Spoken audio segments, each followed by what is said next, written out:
আসসালামাইকুম কৃষি শিক্ষার এমসিকিউ ক্লাসে তোমাদের সবাইকে ওয়েলকাম জানাচ্ছি।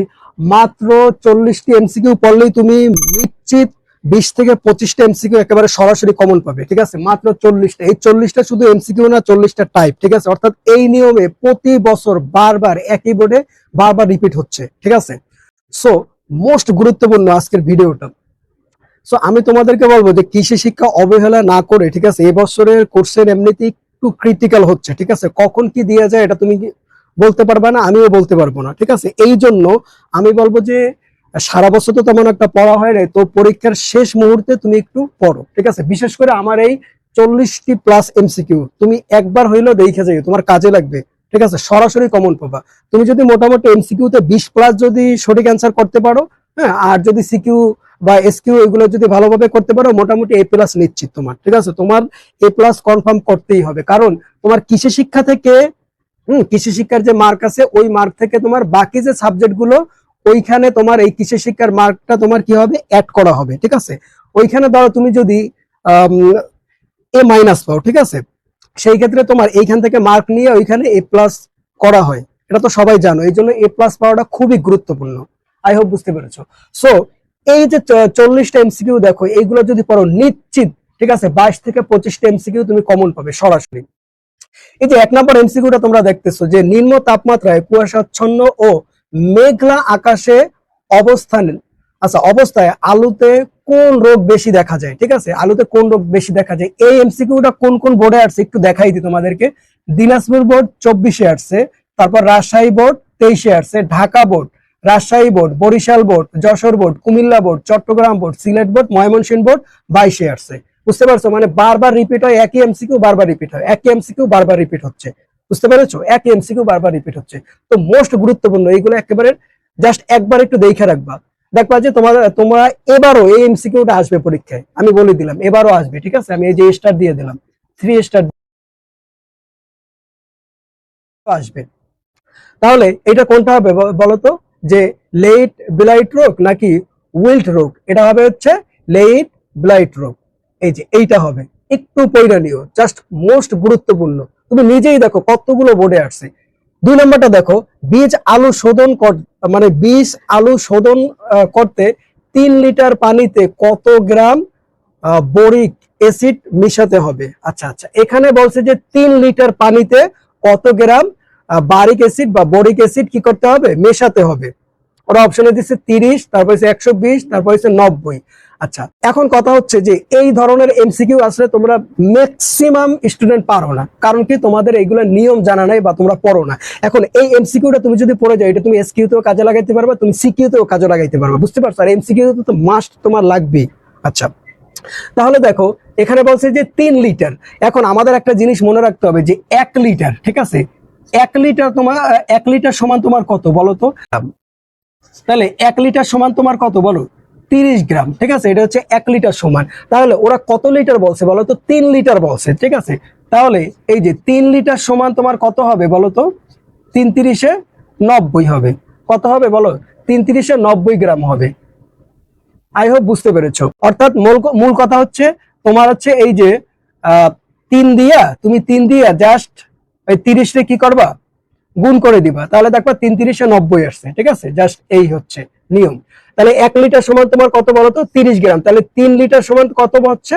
90 গ্রাম। এখন তোমারে ওরা বলতে পারতো না যে 4 লিটার, বলতে পারতো না, তাহলে তুমি 30 রে 4 দিয়ে গুণ করতে। যদি তোমারে বলতো যে 5 লিটার, তাহলে তুমি 30 রে 5 দিয়ে গুণ করবা, কইরা যেটা হবে ওইটাই आंसर। আই হোপ বুঝতে পেরেছো, একদম ইজি। ঠিক সেম রিলেটেড আরো কিছু কোশ্চেন আছে, তোমাদেরকে আমি একটু দেখাই যে আলুর ব্যাপক ক্ষতি করে কে?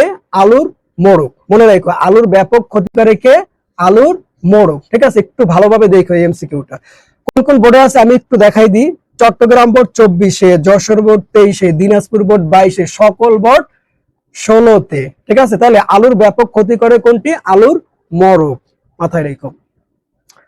3 নম্বরটা দেখো, মাছ চাষে পুকুর কত বছর পর পর শুকানো উচিত? আচ্ছা, মাছ চাষের ক্ষেত্রে পুকুরটা কি তোমার শুকানোর দরকার। এখন প্রশ্ন হচ্ছে যে কত বছর পর পর মোটামুটি শুকাইলে হবে? এটা হচ্ছে 3 থেকে 4 বছর পর। এটা তো তোমরা জানো, এইটা হবে এই যে 3 থেকে 4 বছর পর পর হ্যাঁ, কি করা উচিত, পুকুরটা শুকানো উচিত। মাছ চাষের পুকুরের কথা বলা হয়েছে। 4 নম্বরটা দেখো, নিচের কোনটি রাক্ষসে মাছ? কি মাছ বলতো? রাক্ষসে মাছ। হ্যাঁ, সেই মাছের কাজ কি, ছোট ছোট যত মাছ আছে সব খেয়ে ফেলা, যা আছে সব পরিষ্কার করে খেয়ে ফেলে। বিশেষ করে ছোট ছোট পোনা জাতীয় যত ধরনের মাছ আছে ওরা খেয়ে ফেলে। ওই রাক্ষসে মাছ নয়, কি বলছে বলতো, মাছ নয়। আচ্ছা, তাহলে চাপিলা, আমরা জানি যে এই যে চাপিলা, চাপিলা হচ্ছে রাক্ষসে মাছ নয়। এখন তোমার আসতে পারতো না যে নিচের কোনটি রাক্ষসে মাছ? দেখো, বোয়াল হচ্ছে রাক্ষসে মাছ, শোল মাছ, হ্যাঁ খাও না, শোল মাছ হচ্ছে কি রাক্ষসে মাছ। তারপর হচ্ছে গজার, গজার মাছও রাক্ষসে মাছ। তাহলে বোয়াল, শোল, গজার এরা হচ্ছে রাক্ষসে মাছ। আর রাক্ষসে মাছ নয় কোনটা? চাপিলা। এই চাপিলা হচ্ছে রাক্ষসে মাছ না। 5 নম্বরটা দেখো, জাপ পোকা আলু গাছের কি খায়? এই যে জাপ পোকা যে আছে, এই জাপ পোকা আলু গাছের কি খায়? পাতা খায়, ডাল খায়, না রস খায়? এটা হচ্ছে যে রস খায়। কি খায়? রস খায়। তাহলে জাপ পোকা আলু গাছের কি খায়? রস খায়। আবার বলতেছি, জাপ পোকা আলু গাছের কি খায়? রস খায়। আবার এই প্রশ্নটা একটু ঘুরাইয়াও দেয় অনেক সময়, সেটা হচ্ছে যে আলু গাছের রস খায় কোন পোকা? তাহলে কি হবে?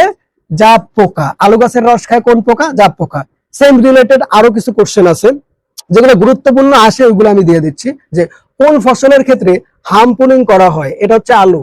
এইটা তোমার কিন্তু সৃজনশীলও কাজে লাগবে, বুঝছো? আলুর ক্ষেত্রে কি করা হয়? হামপুলিং করা হয়। আলুর ক্ষেত্রে কি করা হয়? হামপুলিং করা হয়। মনে রাখো, কোন ফসলের ক্ষেত্রে হামপুলিং করা হয়?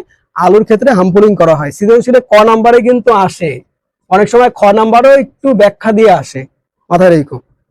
6 নাম্বারটা দেখো, বীজ উৎপাদনের জন্য নির্বাচিত জমিতে কত ভাগ জৈব পদার্থ থাকা প্রয়োজন? বীজ উৎপাদনের জন্য কি বলতো, বীজ উৎপাদনের জন্য নির্বাচিত জমিতে কত ভাগ জৈব পদার্থ থাকা প্রয়োজন? কি পদার্থ? জৈব পদার্থ। কিসের জন্য? বীজ উৎপাদনের জন্য। ঠিক আছে, এটা হচ্ছে কত ভাগ প্রয়োজন?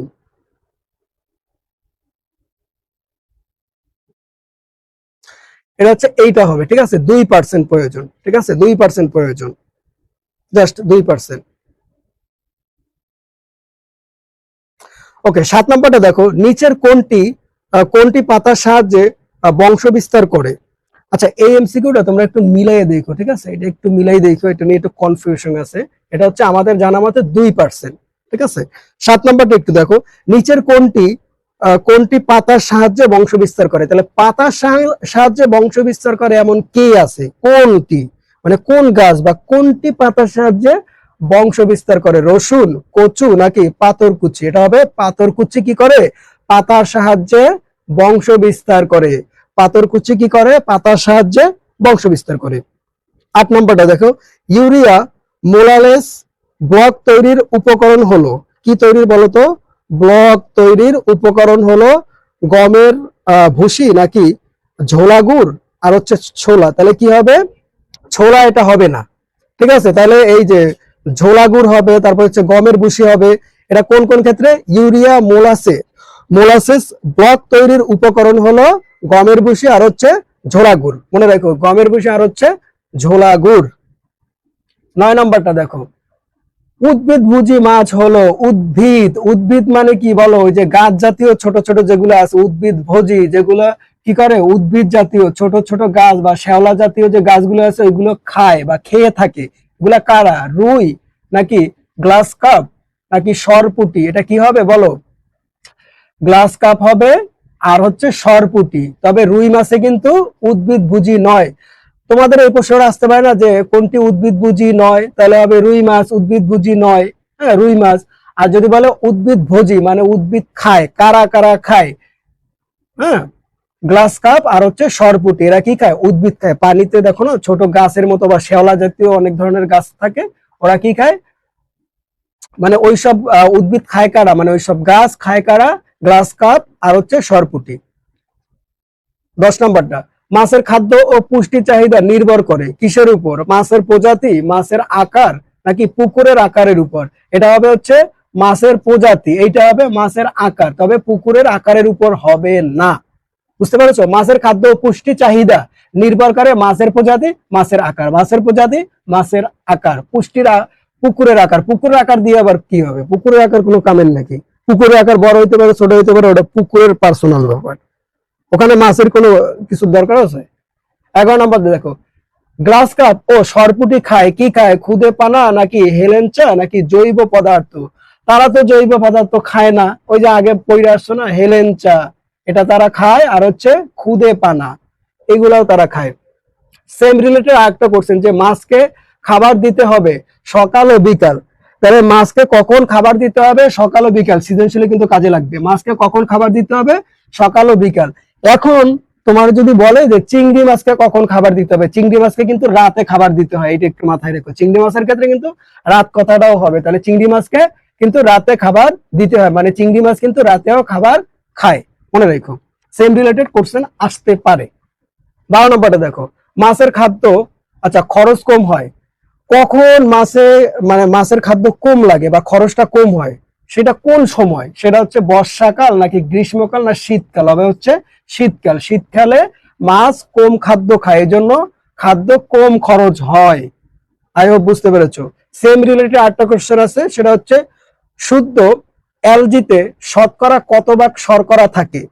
শুদ্ধ অ্যালজির কথা বলছে, এটা আমরা জানি যে 8 থেকে 26, কত কত এখানে বলছে যে অ্যালজিতে শতকরা কত শতাংশ শর্করা থাকে, 8 থেকে 26, 8 থেকে 26 শতাংশ শর্করা থাকে, কিতে থাকে, শুদ্ধ অ্যালজিতে। 13 নম্বর দেখো, কোনটিতে কাপ, আচ্ছা কোনটিতে কাপ স্টার্টারের পরিমাণ সব থেকে বেশি? কাপ স্টার্টারের পরিমাণ সবচেয়ে বেশি, এটা হচ্ছে তুলা বীজে আর হচ্ছে জবে ভুট্টায়। আচ্ছা এটা হচ্ছে তুলা বীজে, ঠিক আছে, স্টার্টারের পরিমাণ বেশি, এটা হচ্ছে তুলা বীজ হবে, ঠিক আছে, তুলা বীজ হবে। সেম রিলেটেড কোশ্চেনটা দেখো, যে অ্যালজিতে কোন ভিটামিন বেশি থাকে, ভিটামিন সি ও বি। অ্যালজিতে কোন ভিটামিন বেশি থাকে, ভিটামিন সি ও বি, ভিটামিন সি ও বি, ঠিক আছে, সি আর হচ্ছে বি, এটা বেশি থাকে, কিতে থাকে, অ্যালজিতে। ওকে, 14 নম্বরটা দেখো, একটি গরুকে দৈনিক কত গ্রাম ইউরিয়া মোনাসেস ব্লক খেতে দিতে হবে? 300 গ্রাম, মনে রাখো 300 গ্রাম, 300 গ্রাম। 15 নম্বরটা দেখো, ইউরিয়া মোলাসেস খড় তৈরিতে 1 কেজি ইউরিয়ার জন্য কত লিটার পানি প্রয়োজন? এটা হচ্ছে 20 লিটার পানি প্রয়োজন। তাহলে ইউরিয়া মোলাসেস খড় তৈরিতে 1 কেজি ইউরিয়ার জন্য কত লিটার পানি প্রয়োজন? 20 লিটার পানি প্রয়োজন। 16 নম্বরটা দেখো, কৃষকের ভাষায় মাটি হলো মাটির উপরিভাগ, না না মাটির উপরিভাগ এটা হবে না, ঠিক আছে। কৃষকের ভাষায় মাটি কি? কৃষকের ভাষায় মাটি হচ্ছে যেখানে গাছপালা জন্মায়, ওটা হচ্ছে কৃষকের ভাষায় মাটি। কৃষকের ভাষায় আরো একটা জিনিস আছে, সেটা হচ্ছে ভূপৃষ্ঠের 15 থেকে 18 সেন্টিমিটার গভীর স্তর, ওটাও কি কৃষকের ভাষায় মাটি। তাহলে ভূপৃষ্ঠর 15 থেকে 18 সেন্টিমিটার গভীর স্তর, আর হচ্ছে যেখানে গাছপালা জন্মায়, আর এই যে মাটির উপরিভাগ, এটা হবে না। ওকে, বাকিগুলো আমি সেকেন্ড পার্টে আলোচনা করব।